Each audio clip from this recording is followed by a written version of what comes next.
1. New message. Hi, hello. I'm the junior manager here at the restaurant. I'm supposed to walk you through the job as our new security guard. From your resume, I can tell that you're already a well-experienced guard. But, it's protocol, so I have to walk you through the basics anyway. So, let's get started. We have security cameras all around the restaurant, and if you bring up the camera panel, you'll be able to view the feed from each camera by pressing the camera button on the minimap. Now, our lights are always off during the night. Obviously, because it'd be a waste of power to leave them on all night. So to actually see something on the cameras, you can activate the camera system's night vision mode. You activate night vision by clicking on the button of whatever camera you're currently viewing. So for example, say you want to see what's on camera 1. You bring up the camera panel, you click on the button that says Cam 01, and then to use night vision, you click on Cam 01 again. Once night vision is activated, you can click on any of the other cameras to view them with night vision as well. You turn it off the same way you turn it on. Now, night vision takes more power than regular vision, so make sure you use it sparingly. Your first priority as a security guard here is to keep an eye on the animatronics. Those are really expensive machines, and we do not want them stolen. And you keep an eye on them through the cameras. We have quite a few animatronics here at Candy's. There's of course the cats Candy and Cindy, there's Chester the chimpanzee, there's the penguins, just lots I tell you. So, you also have 3 security doors in your office, each of which can be closed by pressing the door button. What is this place? These are here in case you're in some sort of danger, but personally I just use them to shut myself off from the world when I need a break. But don't let me be a role model on that one. You need to remember that closing these doors takes power, and the longer they're closed, the more power they drain. Now, I know that sounds kinda backwards, but you have to trust me on that one. I think it's something about the doors having an automatic fail-safe feature in case the power gets cut off. That they open up if there's no more power. All I know for sure is that they do use more and more power the longer they're closed, so you don't want to keep them closed for too long at a time. Now, the reason I keep mentioning the power is because the restaurant uses a backup power generator at night, which only has a certain amount of juice in it. So anything from viewing the cameras to using the security doors takes power.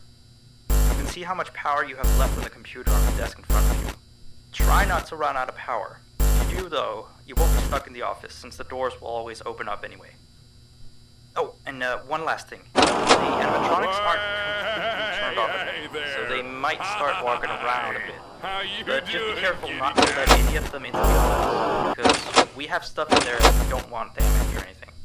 Though, don't bother with the ticket booth doors. They won't attempt to get in through there. You'll hear from me again on your next shift. Have a good night.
1.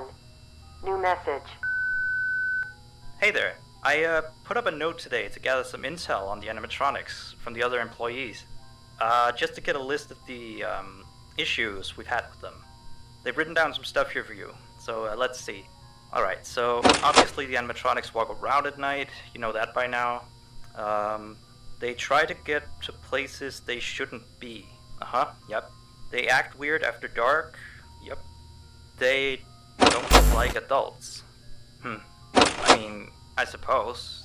They always seem nice around children. Around us employees, they just kinda stare at you. I always thought they just hadn't been coded to interact with anyone other than children. But some of the other employees have felt threatened by them now and then. But I know that some of them are also superstitious morons. So who knows if they just became scared when the animatronic looked at them in the eyes or something. Anyway, one last thing on the list here. The last penguin interferes with the system.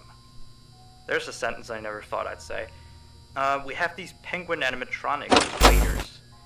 They take people's orders and whatnot. We used to have 3 of them, but 2 of them broke down and haven't been fixed yet. I think they're referring to the 3rd penguin that still works, or, well, apparently it doesn't quite work. So yeah, definitely don't let him into the office. His presence alone could probably destroy our system. Well, that'll be it for now. I'll be sure to leave another message for your next shift.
I see.